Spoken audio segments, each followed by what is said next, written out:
Hi. That's a bad idea right before you get on video, by the way. Uh,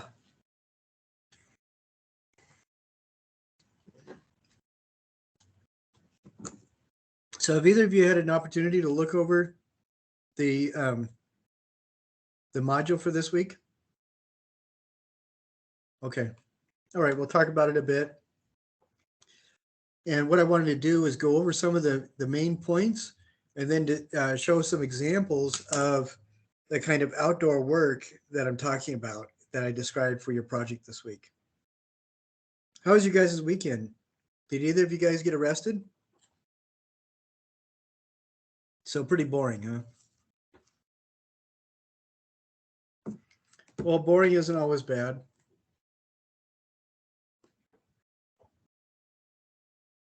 This weekend, I took off a mirror from the bathroom and we put in 4 can lights in the house, and I felt like I really accomplished something. And I slept in Saturday morning, so that was nice. Bit of a change of pace. This week, the module deals with an introduction to shape and space, which are two more of the elements of art that we talked about. Can you remember what the other elements that we've spoken about so far are? There were two others. Line. Good. Brianna? Shape. Excellent. The two elements that we're talking about this week are form and space. And it kind of seems obvious. I mean, if you didn't have any space, all artwork would be just tiny dots, and there wouldn't be much to it. But what is impressive to me is that these are things that we see once we hear the words, but we don't even recognize until somebody points it out to us. And so I have no idea how the first people started talking about these things, because they're so fundamental. We see them all the time. We don't even recognize that they are actually elements on their own right. Would you agree? Does that seem, excuse me.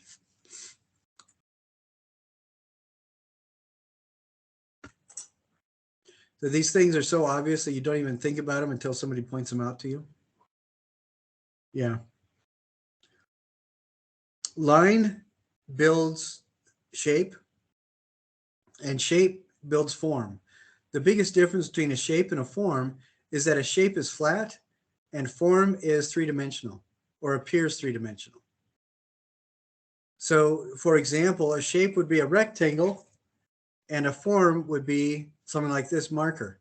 And you can see the difference is we have a very flat rectangle, and it's obvious it's a rectangle. When we start giving form to it, then you can start seeing light and shadows. It starts feeling like it has more of a presence. A couple more examples are, say, shape would be a circle, form would be an orange, or a sphere, or a ball, a soccer ball, say. A triangle would be a shape.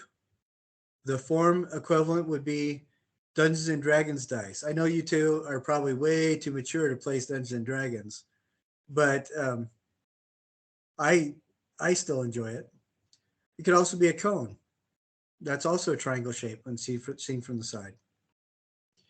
And another example would be, just like we talked about, a square would be the shape, and then what's an example of a form version of that shape?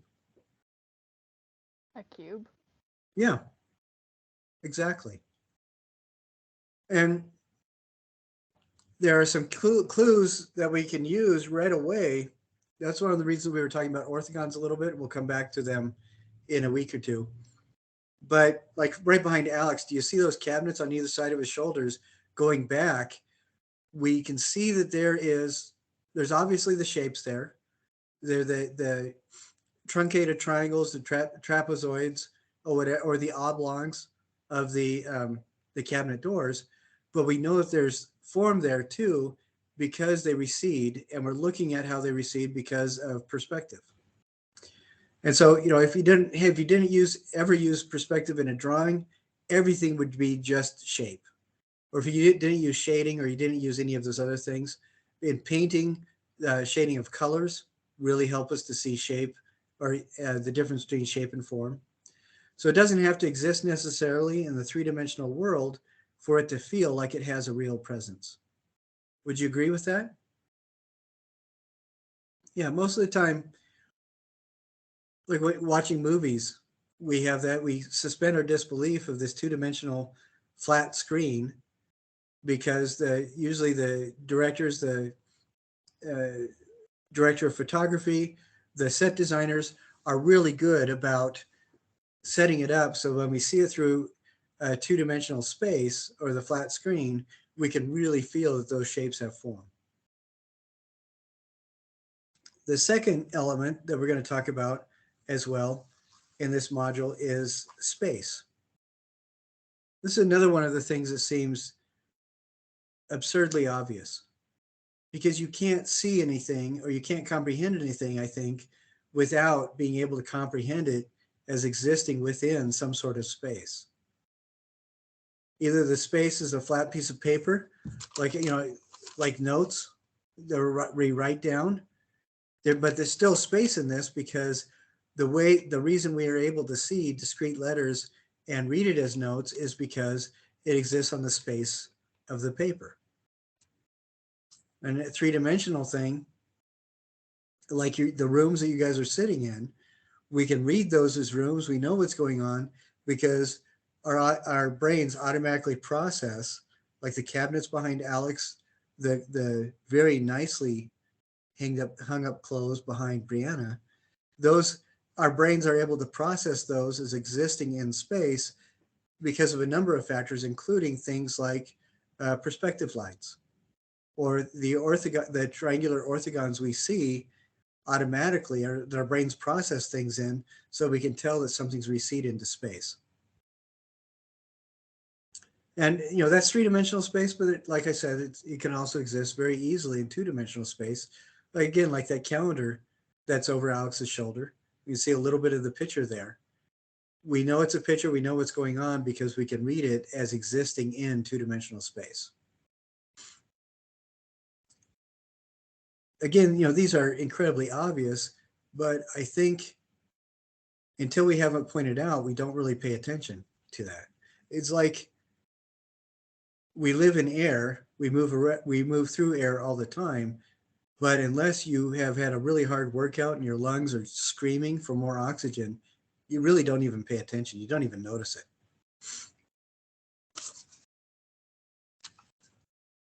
Now, in space, there's also something called positive and negative space.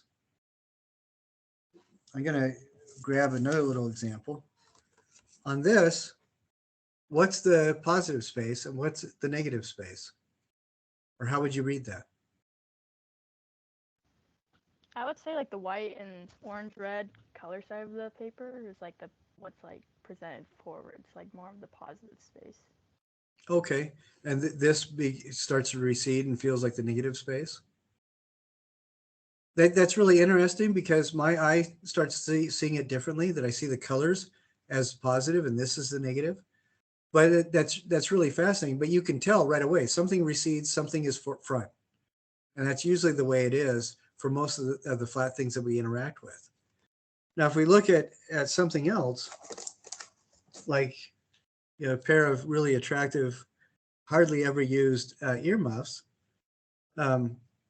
where's the negative space on this? It's pretty much wherever you can see my shirt behind it. And when you're an artist, when you're working as an artist, I should say, you build stuff so that the object itself or the drawing is interesting, but it's also very engaging to do something so that when the viewer looks at it, they can see the space around that, engage with it as well. Have you ever seen sculptures that feel almost like they're leaning over because of the way the person designed it? A lot of the times, if we just saw the structure itself by itself, that would be one thing, but it seems to have a little bit more of an impact when that negative space makes it feel like it's in the process of being in motion or getting started in motion. I think that's really interesting. Sometimes negative space is really kind of boring, but sometimes it's the thing that initially grabs you. Have you ever had that experience where you're walking by a classroom and something catches you in the just out of the corner of your eye, and then your head swings around and focuses?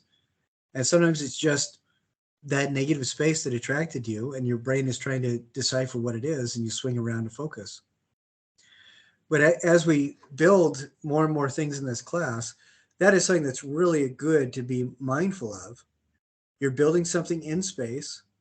The thing that you're making is going to be the positive space, but there's also some very interesting negative space going on, wherever that's going to be. One of the things that we're going to be doing, actually, the main project this week is building something outside. And the three artists that I want you to look at, well, there's actually four. Ralph McQuarrie is one of my favorite artists of all time. You probably don't know his name, but you've seen his work and you've been affected by his work in all your lives. He is the guy that was contracted by Steven Spielberg to start doing the matte painting. He initially did the design work for Star Wars, but then he was also one of the main artists that did the matte paintings for Star Wars. In the module, I included just a couple short videos that show a little bit of that. Matte paintings, this is in the ancient of days, while our forefathers were still founding this country, when movies were made on relatively small sound stages or outside in the open air. And in order to get an extension, do you guys know how the new Batman movie was made? It's made in a digital screen room where the whole thing, it's maybe 80 feet long, 100 feet long room. And all the walls and the ceiling of this room are made with LCD digital image screens that are designed specifically to respond to the camera placement. So it feels like you're in an entirely different world. And that's how they started doing a lot of films. But in the days before digital technology, all they had was basically physical film and ways to get your eyes to see things that weren't necessarily there. And matte paintings, they would paint on a sheet of glass, project film behind the glass, and then they would refilm the film, rephotograph it frame by frame, looking through the matte painting onto the original film. So whatever painting the artist did is now hiding different parts of the film that they actually photographed, or it's adding to the sets. Do you remember that scene in Star Wars? I know you guys have seen Star Wars. I'm not even going to ask you. Do you know that scene where Obi-Wan Kenobi in the original film is walking around to disable the shield generator, and you can see the shaft goes down to infinity? I think that's the thing that triggered my fear of heights. Well, he was actually on a soundstage. He was about 2.5 feet off the floor. Everything that is not that machine that he's touching is a matte painting. And it looks so realistic, we wouldn't know. So when they're doing a matte painting, yes, they are doing two-dimensional space. That's what they're working with, but they are very conscious of the negative space. In that case, the negative space is a clear glass that the film is going to be shot through. And so they have to pay complete and total attention to it. So make sure you watch those two videos and just see what you think about it. But it's something that hopefully just get your mind thinking. But their artwork completely redefined how audiences around the world expected to be entertained in movies. Now we expect to see, Doctor Strange or Captain America. We expect to see impossible things all the time. Or as the White Queen in Through the Looking Glass said, I try to believe 3 impossible things before breakfast every day. That's what we're used to. That's what we see. The 3 artists that I want you to look at are Andy Goldsworthy, Mariko Mori, and Patrick Doherty. I would be really surprised if you knew who any of these people were. But Andy Goldsworthy and Patrick Doherty, they go out into the natural environment and they build things with what they find out in the world. Andy Goldsworthy will spend whole days just walking around in fields and stuff like that.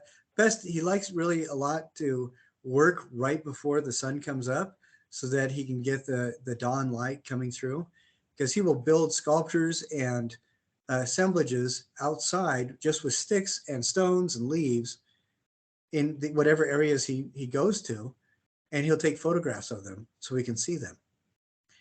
And then in addition, and let's see, hold on a sec.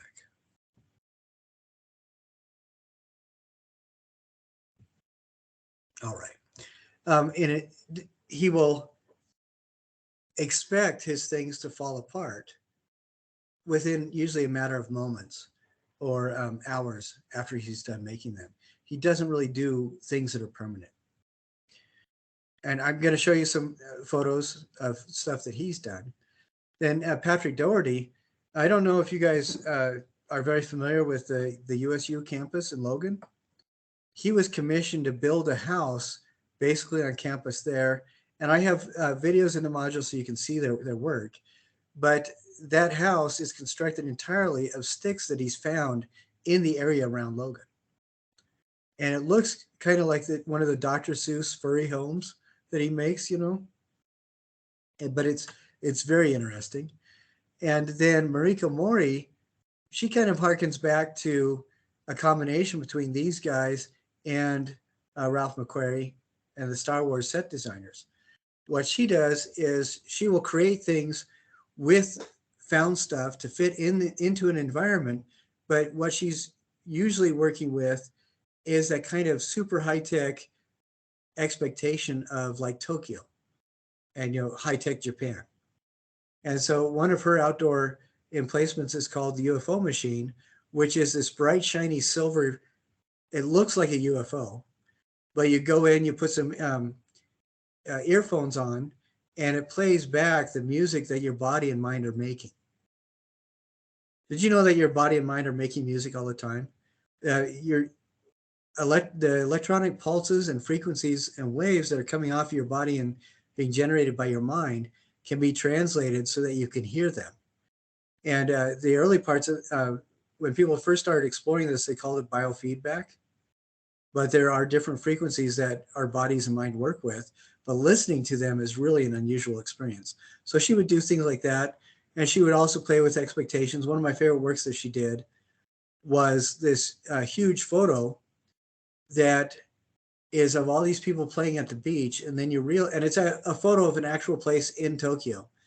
You think they're all playing at a beach, and then you realize that they're playing in a gigantic pool with a waveform generator, and that it was a huge mural that somebody put at the far back of this giant pool. So, you know, and all these families are playing in the middle of Tokyo with all their high-tech equipment, but it looks like it could be a beach. And she does stuff like that, generates different things along the same kind of lines. She uses things that we expect to see in the ordinary world. And I included her because I think her work is really amazing, and it gets people thinking. I'm going to try to show you my screen so that I can show you a couple of the images. Let's see if I can do this.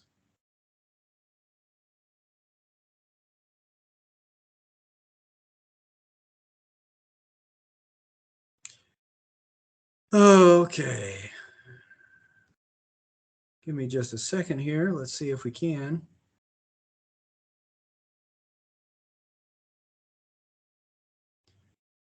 Okay.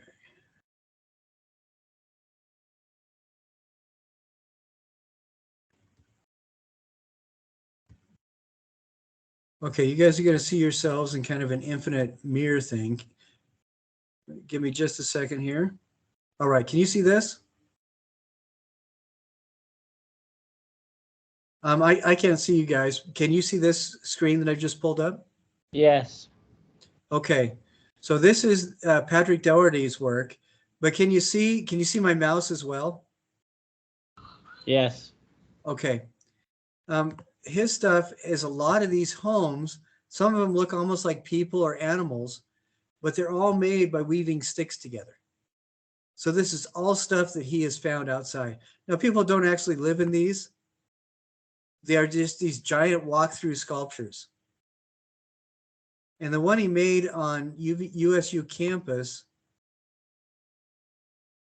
let's see, I'm not seeing it right there, but I have a video of it in the actual module that I shared with you guys. So you can see his stuff is all just from things he's found in the world around him. We look at Andy Goldsworthy. Okay, you look at the top left here. These are all stones. He found a piece of white chalk in nature, and he broke all these stones and drew on them to make this kind of spiral. And then this is a collection of all these leaves that he's just laid out in patterns. These are the ones that are really interesting to me when he'll go to. Can you guys see what I'm seeing? Yes. Okay. How about you, Brianna? Yes. Okay. So this is just a still pool, and he's taken leaves. He's torn some of them in half so he can get this dark circle in the middle and then spread them around. And it's really interesting to see what happens as the water slowly moves them around. This tree, there's no painting or anything. He just used the leaves that he found to create stuff. This is a stick sculpture that he made that's kind of like a suspended net, where he took these very light twigs or straws, and that he just, again, they're wheat straw, and he just split the ends and put them together like that. There's a video online that you can find that shows him going through his swearing vocabulary as it kept falling apart. And then he'll also do these stacks of thin stones, or he'll make giant pine cones, or he'll make arches with the stones. Here's stacked stones too. So these are the kinds of things I want you to be thinking about. Make sure you watch those videos and see what kinds of stuff that you can think of when you go outside and start looking at things. Like with this, with the rocks and the leaves of different colors, he just collected them with different colors and then built something with it. Some of them are flat, some of them are really round. This one right here, the tree with the ice going around it, those are icicles that he found, and he would break them off and then put a little water on them and to get them to stick again.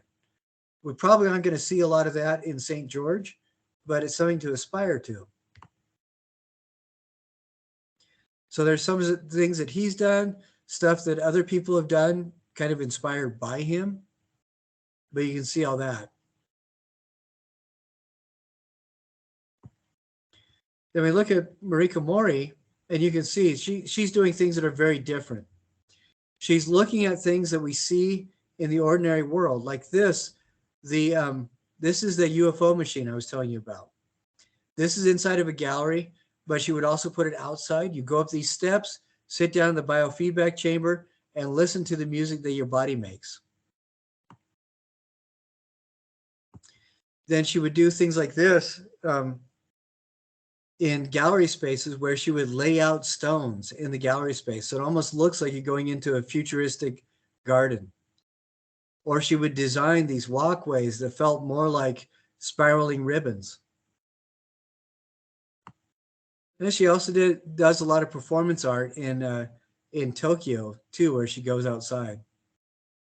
But some of these things, like, can you see this one that my mouse is on with what looks like white pavers and the things in the middle? Yeah. Well, one of the things she would do is she would make these things out of plastic or plaster, and then she would use them to build outdoor spaces inside galleries. So you get this kind of futuristic looking Zen garden type of thing. I think her stuff is pretty remarkable. Oh, and here's a snapshot of that one thing I was telling you about, where the people are on the beach, and then you realize it's an inside swimming pool. So they would have performers that were dressed up as mermaids, and then you'd see the water behind them, and it gets darker and darker as you go back. But that's because the bottom of the swimming pool is painted that way.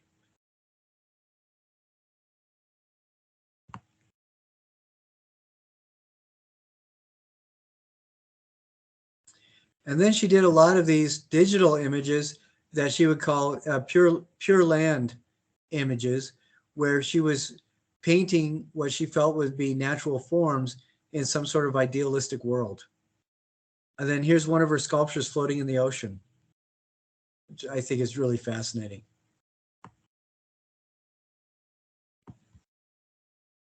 This one I really like with the megaliths, but they're made out of plastic and lit from the inside. But when you see it, it looks like some sort of weird futuristic Stonehenge.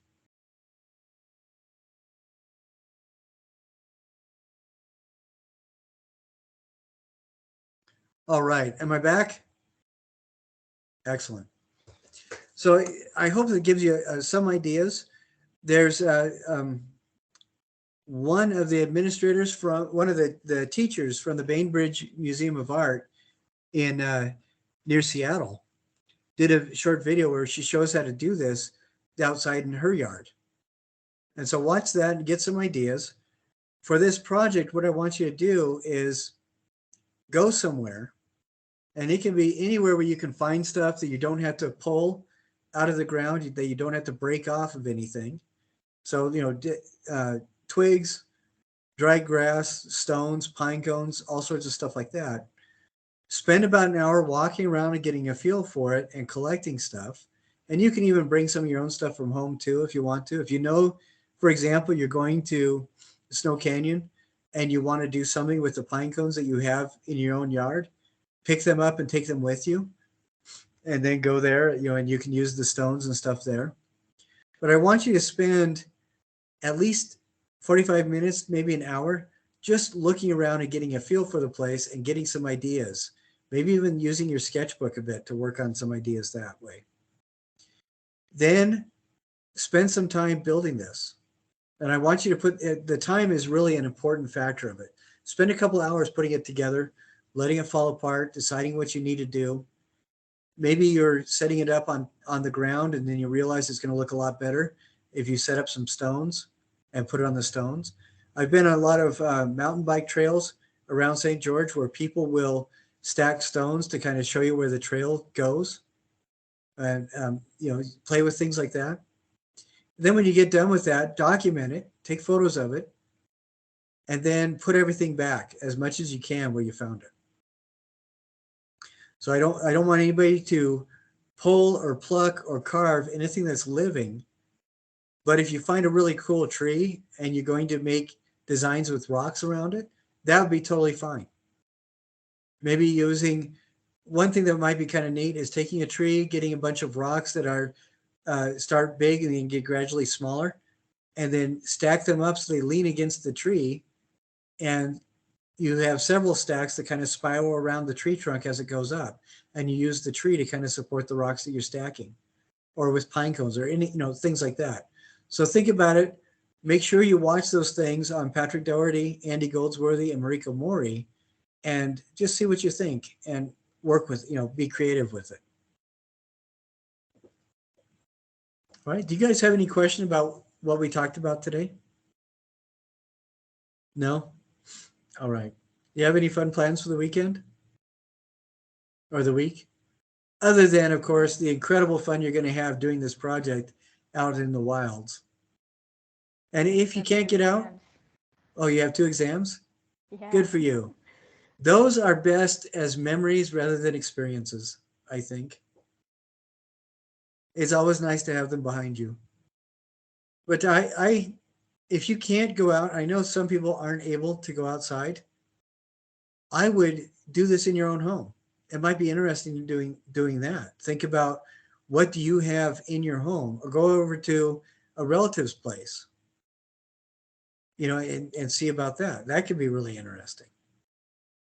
Again, as long as you're not cutting or carving or breaking anything, it could be really interesting.